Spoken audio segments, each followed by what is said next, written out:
Hey everyone, Aaron here from MTGChallengers, and welcome to another Magic the Gathering gameplay. Today we have game 2 of the match between me playing Selesnya Auras and Evan playing Selesnya Aggro. Evan was on the plate this game and started it off with a Temple of Plenty and took a look at the top card of his library. He chose to leave it there. I played a Forest and cast a Gladecover Scout. Evan laid down a Forest of his own and passed it back. I played a Plains and enchanted my Scout with an Ethereal Armor. I then attacked for 2.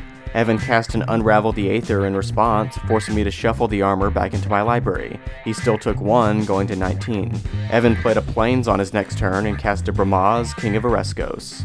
I played another Forest and enchanted the Scout with an Unflinching Courage. I chose to pass the turn without attacking since it was only a 3/3. Evan played a Temple Garden tapped and swung with Bramaz, bringing a cat along with it. I blocked and killed the token. I took 3 damage, but due to the lifelink I just gained it back.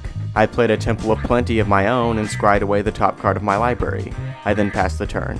Evan played another Plains and swung with Bramaz again. Once again, I blocked and killed the token and my life total didn't change. I laid down another Forest and bestowed an Eidolon of Countless Battles onto my Scout, making it a 6/6. I then swung with it. Evan blocked it with Bramaz, bringing a cat along with it again. Both creatures died and he took 1 trample damage, going to 18. I also gained 6, going to 26. Evan laid down another Forest on his next turn and cast another Bramaz. For my turn, I cast a Sphere of Safety. I chose to pass the turn without attacking. He played another Plains and cast a Voice of Resurgence. He apparently didn't think it was worth the 3 mana to attack this turn, so he just passed it back. I played another Plains. I then cast a Hero of Iroas, an Elvish Mystic, and a Witchstalker. This pumped my Scout up to a 9/9 due to the Eidolon. I then swung with it. Evan cast a Brave the Elements in response, naming green. He then blocked the Scout with Bramaz, getting another cat token. Nothing trampled over and I didn't gain any life since the protection prevented the damage. For Evan's next turn, he cast a Spear of Heliod, pumping all of his creatures. He chose to pass the turn without attacking again. I played another Temple of Plenty and chose to send the top card of my library to the bottom. I also chose to pass the turn without attacking. Evan just drew and passed for his next turn. I played another Temple of Plenty and scryed away the top card again. I chose to pass the turn without attacking again. Evan laid down another Forest and passed. I cast another Hero of Iroas, pumping my Scout up to a 10/10. For combat, I swung with my Witchstalker, my Scout, and one of my heroes.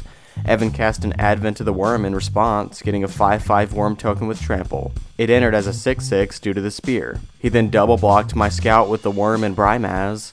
He blocked Witchstalker with his Voice and blocked my hero with his cat token. As a result of this block, all creatures died except for the Worm. Evan took nothing and I gained 10 life, going to 36. The Eidolon that was bestowed to the Scout fell off and became a creature, and Evan got an elemental token from the Voice of Resurgence when it died. For Evan's turn, he cast yet another Brimaz. He then paid 2 mana so he could attack with his Worm. I chose to take the damage, so he cast a Selesnya Charm to give it +2/+2. I took 8, going to 28. For my next turn, I swung with my Eidolon for 3. He blocked it with his elemental token, so before damage I bestowed a Boon Satyr onto it, making it an 8/6, which was more than big enough to stay alive and kill the token. The Satyr also upped my enchantment count back up to 3 with the Sphere. Evan played another Temple of Plenty on his next turn, choosing to send the top card to the bottom. He then paid 3 mana to let his Worm attack. I chose to take the 6 damage again, going to 22. I just played a tapped Temple Garden for my next turn. Evan laid down another Temple of Plenty and chose to leave the card on top this time. He then paid another 3 mana for his Worm again. I chose to take the damage again, going to 16. I played an Elvish Mystic on my next turn. This pumped up my Eidolon enough to be able to get over Brimaz and the token he would make, so I swung for 9. Evan chose to take it, going to 9. He then used the ability on his Spear of Heliod to destroy the Eidolon. The Boon Satyr bestowed fell off and became a creature. For Evan's turn, he swung with Brimaz and his Worm. He only had to pay 4 mana for the attackers since my enchantment count was down to 2. I blocked the cat with my hero. I chumped Bramaz with one of my mystics and took another 6 from the Worm, going to 10. I just drew and passed for my next turn. Evan cast another Advent of the Worm, getting another 5/5 token. He drew his card for turn and played a Loxodon Smiter. In response to entering combat, I bestowed a Boon Satyr onto my Boon Satyr, upping my enchantment count to 3. He paid 6 mana to have his 2 worms attack. I felt I couldn't win at this point, so I scooped it up, giving Evan the win and taking us to Game 3.